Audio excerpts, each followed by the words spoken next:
Hai semuanya, bertemu lagi bareng Mihu di sini. Oh iya, kali ini Mihu akan membawakan alur cerita Donghua yang berjudul Wudong Qiankun. Mihu mengingatkan sekali lagi ya bahwa konten ini full spoiler. Tanpa lama-lama lagi, yuk langsung aja kita masuk ke isi ceritanya. Melanjutkan dari kisah sebelumnya. Cahaya hitam yang mengerikan itu seperti tirai hitam yang menyebar di langit. Bahkan sinar matahari yang tersebar dari langit telah menghilang. Kedua sosok hitam itu melihat cahaya hitam yang dengan cepat menyebar dari atas kepala mereka. Sebelum mata mereka tiba-tiba berubah menjadi tegas dan serius. Sepertinya mereka telah merasakan kekuatan aneh yang terkandung dalam cahaya hitam. Orang ini sedikit tidak biasa. Keduanya bertukar pandang dan melihat makna yang terkandung di mata satu sama lain. Mereka telah menemukan kelompok Lindong kembali di aula kuno dan juga melihat kekuatan kuat Lindong dan Xiaodou ketika mereka mengalahkan kelompok Zutian Huo. Keduanya bertukar pandang dan melihat makna yang terkandung di mata satu sama lain. Mereka telah menemukan kelompok Lindong di aula kuno. Dan juga melihat kekuatan kuat Lindong dan Little Flame ketika mereka mengalahkan kelompok Zutian Huo. Namun itu tidak cukup untuk mengejutkan mereka. Karena hal inilah mereka memutuskan untuk mengikuti kelompok Lindong. Namun tidak peduli bagaimana mereka berpikir, mereka tidak akan pernah menyangka bahwa Xiaodou yang tampaknya termuda adalah orang yang menyembunyikan dirinya paling dalam. Perkembangan masalah ini tampaknya telah berputar di luar kendali mereka. Pada saat ini cahaya hitam yang menyebar ke seluruh langit menyebabkan kedua sosok hitam itu merasakan jejak bahaya dari dalamnya. Karena mentalitas mereka yang terlalu berhati-hati, mereka tidak berani gegabah. Segera cahaya kemasan terang melonjak seperti air banjir. Sebelum akhirnya berubah menjadi sosok cahaya besar berwarna emas. Roh emas penghancur iblis.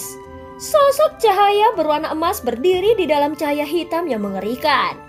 Sinar cahaya kemasan menyebar dan menghalangi erosi cahaya hitam, menarik perhatian semua orang saat melakukannya. Mata Lindong sedikit menyipit saat dia melihat adegan ini. Kedua sosok hitam itu sangat kuat. Jika bukan karena fakta bahwa Xiaodou saat ini telah memulihkan tubuh fisiknya dan sebagian dari kekuatannya. Kemudian dia dan Little Flame akan berakhir dengan pertempuran yang cukup intens. Saat ini cahaya kemasan terang terpancar dari sosok besar berwarna emas seperti gunung berapi. Itu membawa gelombang energi yang sangat kuat saat mengikis cahaya ungu hitam aneh yang masuk dari setiap celah. Cahaya ungu hitam di mata Xiaodou menjadi semakin pekat saat melihat keduanya sangat keras kepala. Dia mengulurkan tangannya yang panjang dan tiba-tiba mengepalkannya dengan erat. Cahaya ungu hitam bergoyang aneh ketika suara Xiaodou terdengar. Itu benar-benar berubah menjadi banyak rantai ungu hitam besar yang melesat dan langsung terjalin erat di sekitar sosok emas besar itu. Setelah itu menyusut tanpa ampun. Suara jernih muncul dan sosok emas besar yang tak tertandingi segera mulai runtuh. Banyak garis retakan terbentuk sementara bahkan cahaya kemasan di atasnya menjadi redup. Namun ini tidak dianggap menelan tetapi semacam erosi. Energi Xiaodou memiliki beberapa sifat yang mengikis dan memiliki kekuatan ofensif yang cukup besar. Pada saat ini keterkejutan melintas di mata dua bayangan hitam itu. Ketika mereka melihat pola garis pada sosok emas besar, kekejaman dengan cepat melonjak saat segel yang dibentuk oleh tangan mereka berubah meledak. Sosok emas besar tiba-tiba membengkak ketika segel terbentuk. Badai energi yang sangat liar dan ganas menyapu dari belakang. Akhirnya ledakan yang dipancarkan itu benar-benar meledak dengan paksa. Serangan liar dan kekerasan yang terbentuk karena ledakan itu juga menyebarkan setengah dari cahaya hitam yang menyebar. Kedua sosok itu juga mengambil kesempatan untuk bergegas keluar, melarikan diri dari jangkauan cahaya hitam yang menyebar. Melihat bahwa kedua orang ini telah melarikan diri dari jangkauan serangannya, Xiaodou tidak melanjutkan serangan. Dia melambaikan tangannya dan cahaya hitam itu dengan cepat ditarik. Akhirnya masuk ke tubuh Xiaodou. Siapa kau sebenarnya? Setelah pertukaran ini, dua Kedua bayangan hitam jelas tidak berani meremehkan pemuda cantik yang tampak anggun di depan mereka.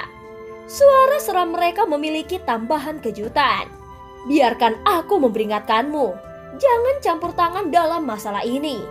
Hal-hal yang terlibat di belakang jauh dari apa yang dapat kau tanggung. Ucap bayangan hitam lainnya juga dengan dingin berteriak. Hah, ucap Xiaodao meringkukkan mulutnya dan tertawa dingin. Apa yang tidak dialami kakek Marten sepertiku? Apakah kau pikir kau memenuhi syarat untuk mengancamku? Ucap Xiaodao. Huh, dasar sombong. Ucap kedua bayangan hitam misterius itu jelas sangat gelisah oleh Xiaodao. Segera mereka berbicara dengan nada yang padat. Kau memang cukup terampil, tetapi jangan berpikir bahwa kami tidak memiliki kemampuan untuk berurusan denganmu. Kau tikus pengecut berani bertindak arogan di medan perang kuno yang dikendalikan oleh wilayah Suan Timur. Xiaodao dengan mengejek menatap keduanya. Ekspresi kedua sosok hitam itu segera berubah drastis setelah mendengar ini. Suara mereka berubah menjadi sangat dalam saat mendengar ini. Apa yang kau tahu? Hah, aku tahu semua yang perlu diketahui. Aku telah mengatakan sebelumnya bahwa kami tidak tertarik dengan rencana apapun yang kau miliki. Jika kau ingin diam-diam berkonspirasi melawan kami, aku hanya dapat menunjukkan pukulan yang mematikan dan membunuh kalian. Ucap Xiaodao tersenyum pada mereka berdua. Wajah tampannya yang hadir di mata kedua bayangan itu menyebabkan yang terakhir merasakan hawa dingin yang melonjak di dalam hati mereka. Pada saat ini Lindong dan Little Flame telah muncul di samping Xiaodao. Mata mereka berhati-hati saat mereka melihat dua orang yang misterius di depan. Potongan-potongan percakapan yang samar-samar bisa dia dengar membuat Lindong menebak bahwa orang-orang yang telah menyelinap ke medan perang kuno ini pasti memiliki beberapa rencana yang sangat besar. Orang-orang yang terlibat jelas bukan individu yang sederhana. Dalam game antara individu bayangan yang kuat ini, Lindong tidak ingin menjadi bagian darinya. Saat ini yang ingin dia lakukan hanyalah melewati perang 100 kekaisaran dan menemukan sekte super untuk digunakan sebagai batu loncatan, sehingga dia bisa maju ke level yang lebih tinggi. Mata tersembunyi dari dua bayangan hitam yang mengambang di langit itu berkedip. Ada niat membunuh yang samar-samar serta rasa takut yang tertinggal di dalam diri mereka. Jelas mereka tidak mau meninggalkan niat mereka untuk membunuh kelompok Lindong. Namun campur tangan dari Xiaodao telah membuat pekerjaan mereka menjadi kacau, menyebabkan mereka menjadi lebih waspada. Xiaodao menyilangkan tangan di depan dadanya dan dengan malas menatap kedua bayangan hitam ini. Kekuatan keduanya cukup besar.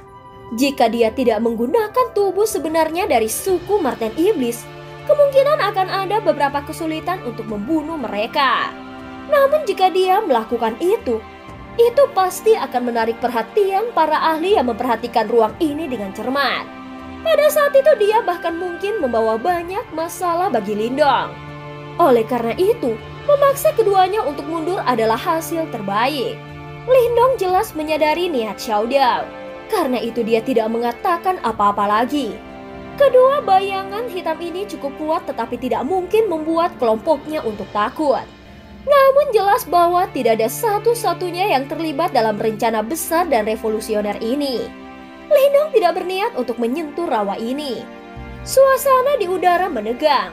Sebelum kilatan di mata kedua bayangan hitam ini berkedip sedikit, suara yang dalam dan serius perlahan dipancarkan.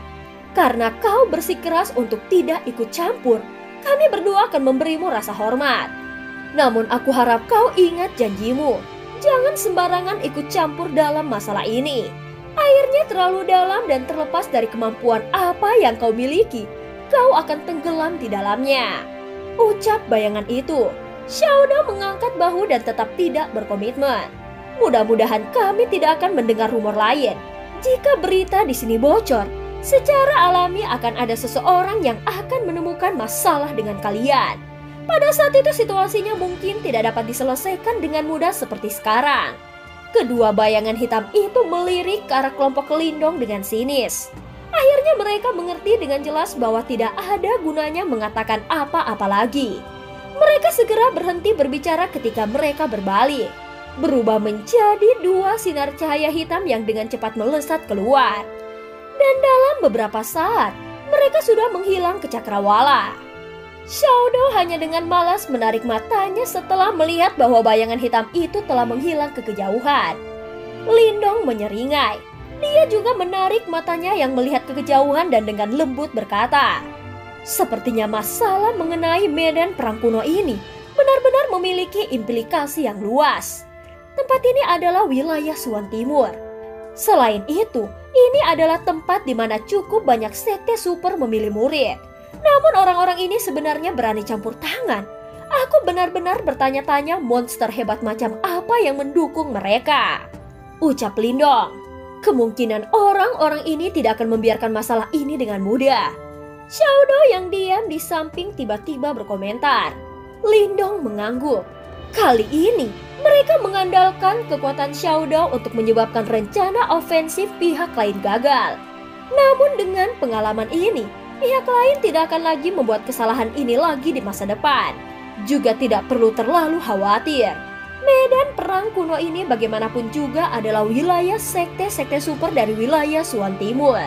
Orang-orang itu tidak akan berani terlalu mencolok. Jika tidak, mereka mungkin akan mendorong para ahli dari sekte super itu untuk muncul. Rencana mereka kemungkinan akan berakhir dalam asap pada saat itu, ucap Xiaodo tertawa. Ya, ucap Lindong mengangguk sekali lagi. Aku tidak tertarik dengan apa yang ingin dilakukan oleh makhluk-makhluk hebat itu. Tidak apa-apa selama mereka tidak menggangguku. Kalau tidak, aku tidak akan peduli siapa mereka. Ayo pergi, kita harus bergegas ke kota 1000 gajah selanjutnya. Tempat itu adalah salah satu yang harus kita lewati untuk menuju ke area pusat. Berhati-hatilah saat kita sampai ke sana. Lindong mengalihkan pandangannya melihat ke arah tertentu. Setelah itu dia melambaikan tangannya dan memimpin untuk bergegas ke depan. Xiaodo dan Little Flame dengan cepat mengikuti di belakang. Dua bayangan hitam melintas dan muncul dari puncak gunung yang jauh setelah kelompok Lindong pergi. Bagaimana kita harus menghadapi ini? Sebuah bayangan hitam melirik temannya dan berbicara dengan suara yang dingin. Kita tidak boleh membiarkan kata apapun untuk bocor. Kalau tidak ada dari kita yang akan lolos. Orang yang mengikuti di samping bocah itu cukup terampil. Aku kira bahkan jika kami berdua bergabung, masih akan sulit untuk menghabisinya. Sepertinya kita harus memanggil Jenderal Roh Kematian. Orang itu merenung sejenak sebelum menjawab dengan suara yang dingin. Oh, apakah kita benar-benar perlu bertanya pada pria mesum itu? Apakah orang itu benar-benar kuat? Bayangan hitam sebelumnya segera terkejut saat dia bertanya dengan lembut. Tidak akan ada masalah jika kita siap. Pada akhirnya, itu akan bermanfaat bagi kita. Kita harus melenyapkan ketiga orang itu bagaimanapun caranya. Bayangan hitam itu diucapkan dengan sinis. Suaranya yang dipenuhi dengan niat membunuh berlama-lama di puncak gunung. Bahkan udaranya sendiri menjadi sedingin es. Pada saat malam tiba dari langit, warna gelap dan suram menutupi langit dan bumi. Di pegunungan yang tidak jauh dari kota 1000 gajah, ada api unggun yang sedang berlangsung. 3 sosok duduk diam di samping api unggun. Meskipun lolongan terus-menerus dari binatang iblis dapat terdengar sepanjang malam, wajah mereka tetap tenang dan tidak menunjukkan sedikit pun kegugupan. Dengan kecepatan kita saat ini, kita bisa mencapai kota 1000 gajah besok, ucap Lindong tersenyum sambil merenggangkan punggungnya di samping api unggun. Little Flame mengangguk. Wajah Xiaodo tetap terlihat. Little Flame mengangguk dan wajah Xiaodo tetap terlihat malas. Dia mengangkat matanya dan melirik ke kegelapan di sekitarnya dan berkata, "Kali ini aku tidak bisa merasakan ada orang yang mengikuti kita. Tampaknya 2 orang itu telah mundur," ucap Xiaodo. Hahaha, dilaporkan ada anggota sekte super yang berjaga di 1000 gajah. Aku kira orang-orang yang tidak diketahui asalnya tidak berani mendekati kita, ucap Lindong tertawa polos. Xiaodo mengangguk sambil bersandar di pohon besar. Pada titik malam ini, kekuatan Yuan antara langit dan bumi semakin merajalela. Bumi mulai bergetar dan lolongan panik dari binatang iblis bergegas ke langit. Dengan kalian berdua di sini, Itu lebih dari cukup untuk menimbulkan ketakutan pada gerombolan iblis itu. Ucap Lindong tidak bisa menahan tawa ketika dia melihat adegan ini. Selama 5 hari terakhir perjalanan tergesa-gesa, mereka tidak menemui halangan apapun dan bahkan santai. Sudah cukup lama sejak mereka terakhir menikmati sensasi riang seperti itu setelah memasuki medan perang kuno. Pada saat ini, di samping Lindong, Little Flame mulai menjadi semakin menonjol. Sementara Xiaodou telah mendapatkan kembali tubuh fisiknya dan kekuatannya terus pulih. Oleh karena itu, Lindong tidak perlu lagi bersusah payah dan dengan hati-hati menyusun strategi tentang cara menangani berbagai musuh kuatnya sendiri. Xiaodou, gerombolan iblis macam apa ini? Ucap Lindong. Jika kau bisa memasuki kota iblis, kau akan melihat apa sebenarnya gerombolan iblis yang melonjak itu. Ucap Xiaodou meringkuk dan berkata, kota iblis ya. Jika ada kesempatan di masa depan, aku pasti ingin pergi ke sana. Ucap Lindong terkekeh. Itu bukan tugas yang mudah untuk memasuki kota iblis. Wilayah Suan Timur dan kota iblis dipisahkan oleh laut iblis kekacauan yang sangat besar, sehingga seseorang tidak akan bisa terbang di atasnya. Bahkan ketika aku berada di puncakku, aku harus tetap sangat berhati-hati ketika aku menyeberangi lautan. Ucap Xiaodou. Lautan iblis kekacauan? Ucap Lindong bergumam. Untuk beberapa alasan dia merasa itu agak akrab. Pada peta yang kau peroleh di Menara Master Simbol Kotayan, ada lokasi bagian kedua dari simbol leluhur yang ditandai di atasnya. Disitulah laut iblis kekacauan berada. Ucap Xiaodou. Pada saat ini Lindong tiba-tiba mengerti sesuatu dan menampar bibirnya tanpa sadar. Simbol leluhur kedua. Ada 8 simbol leluhur secara total. Dia tidak tahu apa jenis simbol leluhur itu bagian tertentu. Sudah cukup lama sejak hari Lindong memperoleh simbol leluhur yang melahap. Tanpa memiliki kekuatan simbol leluhur yang melahap, akan sangat sulit bagi Lindong untuk mencapai statusnya saat ini dalam 1 atau 2 tahun. Karena itu dia mengembangkan minat yang kuat pada artefak dewa semacam ini seperti simbol leluhur. Di antara 8 simbol leluhur, selain simbol leluhur yang melahap yang kau miliki, aku juga melihat seorang pria yang memiliki simbol leluhur berkobar. Pria itu adalah individu yang luar biasa dan kejam. Dia mampu menguapkan seluruh sungai dengan flip telapak tangannya. Selama hari-hari itu, aku telah dimanfaatkan olehnya berkali-kali. Orang itu adalah entitas peringkat teratas di langit dan bumi ini. Kau mungkin memiliki kesempatan untuk bertemu dengannya di masa depan. Ucap Xiaodou. Simbol leluhur berkobar. Ekspresi kebaruan melintas di mata Lindong. Jelas dia gak penasaran tentang hal itu. Seberapa kuatkah simbol leluhur semacam itu? Tidak perlu bagimu untuk iri padanya. Simbol leluhur yang melahap adalah simbol paling misterius dari 8 simbol leluhur. Secara alami, hanya ada satu yang kuat tentang itu. Ada sesuatu yang kuat tentang itu. Hanya saja kemampuanmu belum mencapai level itu. Karena itu kau tidak dapat sepenuhnya mengeluarkan potensinya. Ucap Xiaodou menjelaskan dengan malas. Lindong menganggukkan kepalanya sedikit. Meskipun dia ingin tahu tentang kemampuan simbol leluhur berkobar, dia tidak ngiler atau bernafsu karenanya. Dia tahu prinsip tidak menggigit lebih dari apa yang bisa dia punya. Saat ini, dia bahkan tidak bisa sepenuhnya mengendalikan simbol leluhur yang melahap. Jika dia cukup beruntung untuk memperoleh sepotong simbol leluhur lagi, akan sangat sulit baginya untuk menguasainya. Selama waktu itu, dia mungkin malah melukai dirinya sendiri. Setelah melihat Lindong mengungkapkan pemahaman tentang masalah ini, Xiaodou tidak berbicara lagi. Kemudian dia memasukkan jari-jarinya ke dalam api unggun dan bermain-main dengan gumpalan api dengan membosankan.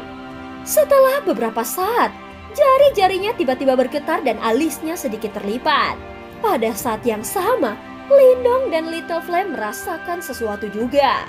Mereka mengangkat kepala dan melihat ke dalam kegelapan hutan di depan mereka. Sepertinya ada suara langkah kaki mendesak yang datang melalui kegelapan. Setelah beberapa saat, 3 sosok berjalan keluar dari kegelapan. Yang pertama adalah lelaki yang tampak sangat liar. Mengikuti di belakangnya adalah 2 gadis. Salah satu gadis itu mengenakan pakaian merah. Tubuhnya yang ramping dan menggoda memiliki lekukan yang membangkitkan gairah dalam kegelapan dan wajahnya juga sangat cantik. Meskipun dia tidak bisa dibandingkan dengan Mu Hongling, dia masih dianggap sebagai kecantikan yang baik. Di belakang gadis itu, ada seorang gadis remaja yang berpakaian hijau. Pada saat ini Lindong melirik ketiga orang itu. Tatapannya berhenti pada gadis remaja berpakaian hijau untuk sementara waktu. Kemudian matanya sedikit terkulai dan dia tidak terlalu tertarik padanya. Tiga teman, jalan kita telah diblokir oleh gerombolan iblis. Kami memilih untuk mundur ke tempat ini karena kami melihat api unggun di sini. Bolehkah kita beristirahat sejenak di sini? Ucap pria yang tampak liar itu menangkupkan tinjunya dengan hormat dan bertanya setelah memindai trio Lindong dengan hati-hati. Tidak, mungkin tidak. Jawab Xiaodao dingin sambil mengangkat matanya. Dia merasakan sesuatu yang merepotkan tentang ketiga orang ini. Setelah melihat kekerasan dari Xiaodao, alis gadis berpakaian merah itu sedikit melebar.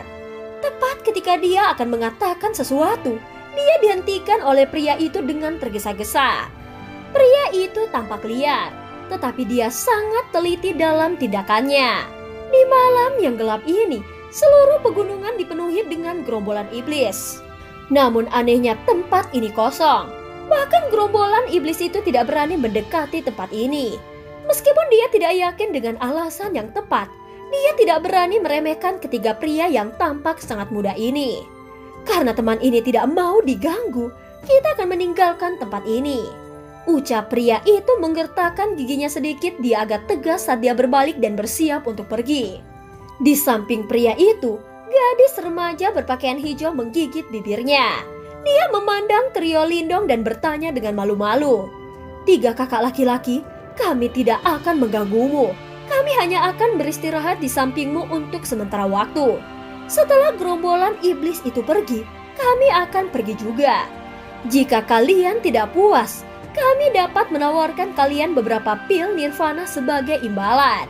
Baik, beri kami 2 juta pil nirvana. Jawab Xiaodao dengan acuh tak acuh. Setelah mendengar kata-kata ini, wajah gadis remaja berpakaian hijau itu memerah karena malu dan matanya yang besar tiba-tiba berkaca-kaca. Bahkan Xiaodao terkejut melihat pemandangan ini. Mereka yang berhasil mencapai medan perang kuno dianggap sebagai yang terbaik di kerajaannya masing-masing. Tingkah laku gadis kecil ini membuatnya terpana. Adikku hanya bercanda. Kalian bertiga datang dan duduk. Lindong yang selama ini bermain-main dengan gumpalan api, tiba-tiba mengangkat kepalanya dan tersenyum ramah pada ketiga orang itu. Setelah melihat Lindong membuka mulutnya, Xiaodao tidak mengatakan apa-apa lagi. Di antara mereka bertiga, pria yang tampak liar adalah yang paling kuat. Dia paling banyak adalah praktisi tahap 3 Yuan Nirvana dan tidak bisa menimbulkan ancaman bagi mereka. Setelah mendengar kata-kata ini, ketiga orang itu jelas sangat gembira. Setelah sedikit ragu, mereka berjalan menuju api unggun dan duduk dengan tertib di sampingnya. Temanku, namaku adalah Sukui. Ini adikku Suruo. Ucap pria yang tampak liar itu menangkupkan tinjunya ke arah Lindong dan menunjuk ke gadis berpakaian hijau di sampingnya. Kemudian dia menunjuk ke gadis cantik berbaju merah. Ini adalah rekan kita, namanya Liuya. Setelah pria berpenampilan liar itu menyelesaikan perkenalannya, dia kemudian menggaruk kepalanya dan melanjutkan. Kami dari Kekaisaran King Agung, sebuah kerajaan tingkat menengah. Setelah mendengar kata-kata ini, Lindong sedikit senang. Orang ini agak berpikiran sederhana. Dengan memperkenalkan dirinya, itu berarti mereka tidak berbahaya. Aku adalah Lindong. Ini adalah 2 saudara laki-lakiku bernama Linyan dan Lindia. Pada saat ini Lindong tertawa saat dia mengabaikan tatapan Xiaodao. Lindong tertawa saat dia mengabaikan Xiaodao yang memutar matanya dengan marah dan memberinya nama keluarga. Lagi pula, dia tidak bisa memperkenalkan mereka kepada orang lain dengan memanggil mereka Little Flame dan Xiaodao. Kami berasal dari Kekaisaran yang besar, sebuah kerajaan berperingkat rendah. Setelah mendengar ini, trio Sukui tercengang. Sebuah tampilan yang luar biasa melintas di mata mereka. Pasti mereka tidak pernah menyangka 3 individu misterius di depan mereka berasal dari kerajaan tingkat rendah.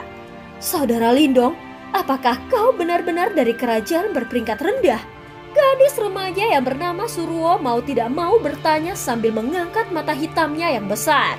Ketika Lindong melihat ekspresi wajahnya yang lucu, dia tersenyum sedikit.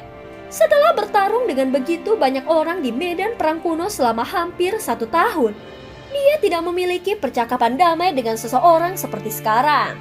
Setelah itu dia menganggukkan kepalanya dan mengiris sepotong daging dari daging panggang di api unggun dan memberikannya kepada Suruo. Kemudian dia tertawa. Jika kau tidak takut aku meracunimu, makanlah dan isi perutmu. Mendengar kata-kata ini wajah Suruo memerah.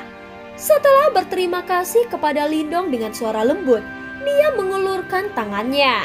Pada saat dia mengulurkan tangannya untuk mengambil potongan daging itu, jari-jarinya yang halus secara tidak sengaja menyentuh tangan Lindong. Setelah titik kontak, ekspresi wajah Lindong tiba-tiba berubah sedikit. Xiaodo yang acuh tak acuh yang berada di samping Lindong menyipitkan matanya seolah-olah dia juga merasakan sesuatu. Dan cerita pun berakhir.